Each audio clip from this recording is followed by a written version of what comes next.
आया तो वो हक से जुलाया है नूरे नबी ओ मोहम्मद सल्लल्लाहु अलैहि वसल्लम ओ मोहम्मद मदीने में मौजूद है इसलिए जो उम्मत को ख्याले अदब हर मुसलमान की सीने में मौजूद है बलगल उला बिकमालिही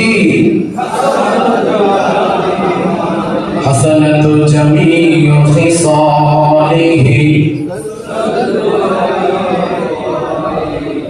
সম্মানিত উপস্থিতি, আখেরি মুনাজাত হবে। আখেরি মুনাজাত করার কথা ছিল ফুরফুরা দরবার শরীফের পীর আল্লামা নুরুদ্দিন সিদ্দিকী রহমাতুল্লাহ আলাইহি ছোট সাহেবজাদা পীরজাদা মিনহাজউদ্দিন সিদ্দিকী। আমরা গিয়ে লিখে এসেছি দাওয়াত, বলে বাজারে সদস্য যেতে হবে, অবশ্যই যাবো। ওনার ডেটে হলো, কিন্তু আমি তো ফোনই করে যাচ্ছি, ফোন তুলছি না কেন, কি ব্যাপার, অসুবিধা হতেই পারে। ওই জন্য আমি আপনাদের খেদমতে এসেছি। আর মিনাজ সিদ্দিকী উনি বলেছিলেন, বর্তমান ছিলেন, বলে আমি তো জানাজাতে বর্তমানে যাই না, অত সকালে ওঠা, সারা রাত জেগে ফজরের নামাজ পড়ে ঘুমাই, তারপরে আমরা তো 12টার আগে উঠি না, উঠেই মানে জোর করি। আপনার আব্বাজানের জানাজা যাওয়ার জন্য আমি ঘুমিয়ে আছি। আমার দাদুজান মানে মুফতি আজম বলছেন উঠুন উঠুন উঠুন, কেন মানে উঠে যান, আর ঘুমাবেন না। বলে আমি তো আশ্চর্য হয়ে গেলাম। আমার দাদুজান আমাকে ইশারা করে বলছে, যাও, আমার খলিফা আমার মুরিদ নিশ্চিতের জানা যায়, তুমি শরীর হয়ে যাও। বলুন না সুবহানাল্লাহ। আল্লাহ ওলিদের কি পাওয়া দেখেন, আল্লাহ ওলিদের কি পাওয়া। আব্বাজানের ইন্তেকালের পরে, ইন্তেকালের আগে তো আমি আব্বাজানের কাছে ইলমে তাসাউফের অনেক জিনিস নিয়ে আলোচনা করতাম। এই জিকির আজকে শুরু হয়ে গেল, আব্বাজান বসে থাকতেন, বলে বাবা তুমি জিকির করো, আপনি আছেন না, আপনি জিকির করো। আব্বাজান থেকে আমাকে তালিমের তারবিয়াত দিয়ে গেছেন। আমি কি করলাম, আব্বাজান ইন্তেকালের পরে আমি কিন্তু কোনো স্বপ্ন দেখি না। বড় ভাই দেখে, মেয়ে ভাই দেখে, আমি কোনো স্বপ্ন দেখিনি। আমার মা দেখলেন 3 দিন পরে, বলছে, বলে কাদের, আমি ঘুমিয়ে আছি, তোমার বাপ বলছে কাদের কোথায়, বলে কাদের কোথায়। আমি বললাম মা ঠিক আছে, ব্যাপারটা আমি চুপ করে আছি। তার পরের দিন আমি মেদিনীপুর জলসা ছিল, আমি প্রতাপপুর দরবার শরীফে গেছি।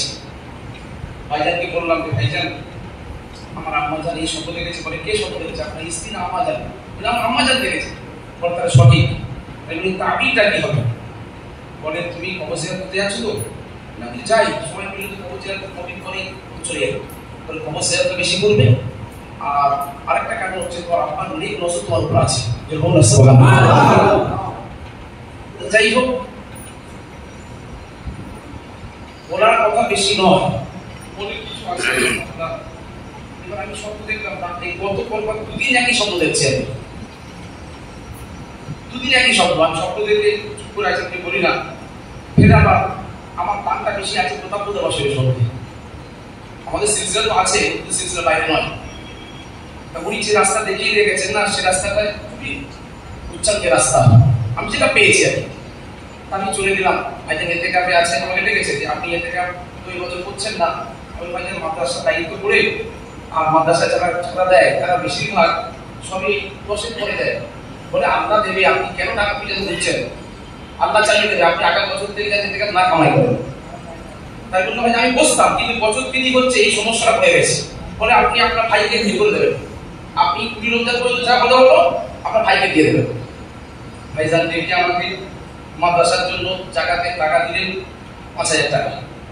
উনি নিজে 8টা মাদ্রাসা চালায়, তার ভিতরেও আমাকে 5000 টাকা দিচ্ছেন, যেটা মাদ্রাসায়। আর ভাইজান বলছে তোমার আব্বা তোমার পর্দাকে বলবে তুমি যে জিডি থেকে যে টাকাটা পাও, সেটা হিসাবে শুনে আমার সম্পর্ক ভালো, কিন্তু আমার তো চালা হাত নয়, বলতে পারবো না। আপনি আপনার পর্দা গিয়ে বলবেন, তারপর আমি বলবো। বলে আমার মাদ্রাসাতে এসেছেন সৈয়দ সাহেব, আপনি বলবেন। আমি ঠিক আছে ইনশাআল্লাহ। তা গেছি, কি অনেক কথা হলো, অনেক কথা হলো এগুলো মারিফতের কথা, আল্লাহু আকবার কবীরা। উনি বললেন যাও, রাত 2টোর সময় বলছি, বলেন এই মাজারটা খুলে দাও, তুমি 2 ঘন্টা 1 ঘন্টা বসো, তারপরে আমাদের কিয়ামুল লাইল হবে। 3টার আগে কি আমরা লাইন হবে তুমি চলে আসো। আমাকে বলছে কিছু পেলে, কিছু পেলাম, বলে একদিন হবে না, বলে একদিন হবে না, আমরা মজদুর, আমরা খাটবো, তিনি বলো তো আল্লাহ, তিনি দেবেন, তুমি লাইনটা ধরে রাখো। এবার আমি যখন স্বপ্ন দেখেছি ভাইজানের কাছে গেলাম, কোথাও পাতা পাতা দিয়েছে, আপনারা যা খাবেন দেখবেন কোথাও লেখা আছে। ভাইজান বলছে যাও, তোমার আব্বাজানের তো জানা যায়, যেতে পারলাম না, দরবার শরীফে তোহফা নিয়ে যাও, 2000 আমি প্লেট নিয়ে এসেছি ওখানে। যাই হোক, আমি ভাইয়াকে বললাম, ভাইয়া আমি তো স্বপ্ন দেখেছি, এই স্বপ্ন কি স্বপ্ন? না, আমি স্বপ্ন দেখলাম যে আমি দাঁড়িয়ে আছি, আব্বাজান তো হাসি মুখ না, একই স্বপ্ন দুবার দেখেছি, 2 দিন পর পর। আব্বাজান আমাকে মোসাও করছে, সালামের মোসাও করছে, বলে হাসতে মুচকে এসে চলে যাচ্ছে। আমি পর্দাকে বললাম যে কি হবে, আব্বা কোথায় যাচ্ছে? বলে আব্বা ওমরায় যাচ্ছে। কার সঙ্গে যাচ্ছে ওমরা? আর আমাকে তো বললেন না, আমরা জানি না। বলছে না, অন্য একটা হাই সাহেবের সঙ্গে যাচ্ছে। তাই বলে আব্বা তো মারা গেছে, আবার ওমরায় যাচ্ছে। পর্দাও চুপ করে আছে, আমার ঘুমটা ভেঙে গেল। আমি এটা স্বপ্নটা আমিরটা ভাইজানকে গেছিলাম, ভাইজান বলেছে এটা ডাইরেক্ট বলবো না, আপনি আসবেন, আর যে আমলটা দিয়েছি আপনি ওটা করে যান। কবর আপনার আব্বাজানের সামনে, কবরের সামনে এই মানে আপনার কাশিম কুবুরের তরুশিলটা আমাকে দিয়েছেন, মানে এটা বেশি বেশি করবেন। এবার যারা আমাদের জায়গা নেই, এমনি তাসাউফ এমন একটা জিনিস, আমি আপনাকে তর্কে বোঝাতে পারবো না, তর্কে বোঝানোর জিনিস নয়, এটা ইন্টারনাল ব্যাপার। যারা আমাদের মানুষ হয়ে গেছে তারা বুঝবে। আপনি যত বড় আলেম হন না কেন, মুফতি সাহেব হন না কেন, কিছু হবে না। ওরকম ইলমিয়াতের কোনো দাম নেই যদি আমল না হয়। আমি ওরকম খুব কষ্ট তখন করতাম, তো হুজুরকে একটু গেল্লাগি বোধ করতাম, আপাতত খবরদার হুজুরদের গেল্লাগি বোধ করতাম, তোমার ফায়েজ কেটে যাবে, তোমার ফায়েজ কেটে যাবে। অথচ আমরা শুনি এই খারাপ সে খারাপ কেন? মান আরাফা নাফসা ফাকাত আরাফা রাব্বা, আগে নিজেকে চেনো তবে আল্লাহকে চিনবে। আল্লাহ রাব্বুল আলামিন আমাদের শোনার পরে বেশি বেশি আমলের জিন্দেগি বানানোর মতো তৌফিক এনায়েত করেন। সকলে বলেন আমিন।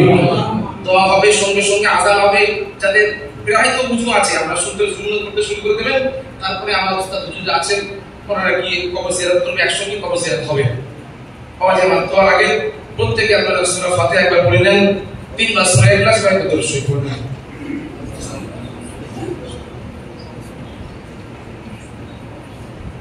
হ্যাঁ, এটা বেশি